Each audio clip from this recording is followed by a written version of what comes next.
Quakes 9, the Nevada Hot Dice 9. It's halftime. Welcome back, everyone, to RollerJam Arena. I'm Ken Resnick, along with Lee Rehrman and roller derby legend Buddy Atkinson Jr.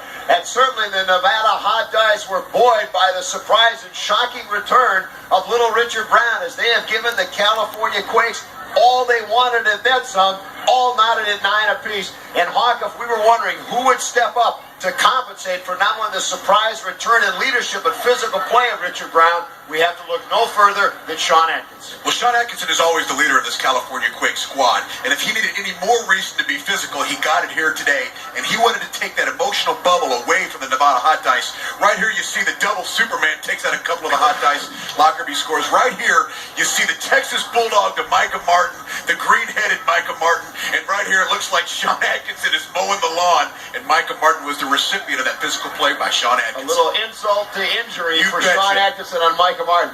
Now, Buddy Atkinson Jr., normally we talk about the scoring plays, but let's turn the tables a little bit with your telestrator and take us through some of the physical play we saw in that second period. All right, this one here is an interesting play because Vaughn starts to set up and do a big block out. But now what happens, this little fellow, Weber, gets set, does a stop block, and now all heck is going to break loose. And it's low, it's hard, it's a hit, and it's a hurting time for this man. Wow.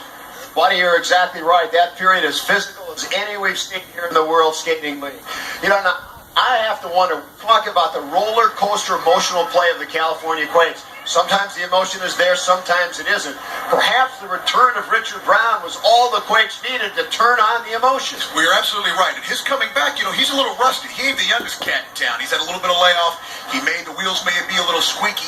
He was an emotional lift for these guys. It could become a hindrance later in the game as that emotional high wears off, and the fact that he hasn't played in a long time comes to haunt those Nevada Hot Dice kids. Now, many times in sports, we talk about adversaries putting aside their differences for charity.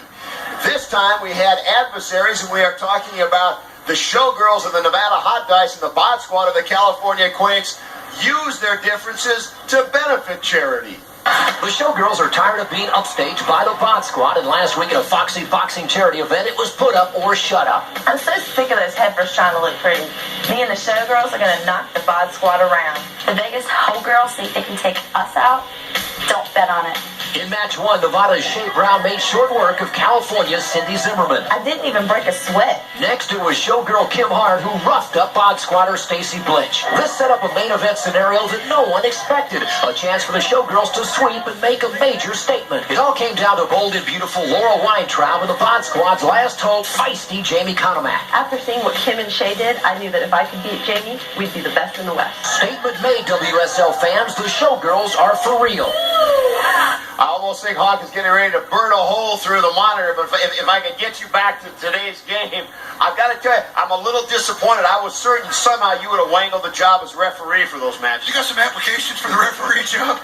But all kidding aside, kid, we've seen great play out of these Nevada Hot Dice, Showgirl Sizzle, and the Bod Squad of the California Quakes. And this kind of play will definitely take up here in the second half. We've gone from the charity, now it's going to get down to business as we start the second half with the girls play. And certainly when we get to the fourth period on the men's side, remember, the Hot Dice buoyed by the sudden, stunning return of Richard Brown. And remember, Sean Atkinson vowed he would put Richard Brown out of this game. It's all going to wind down, and we'll be back with the second half right after this.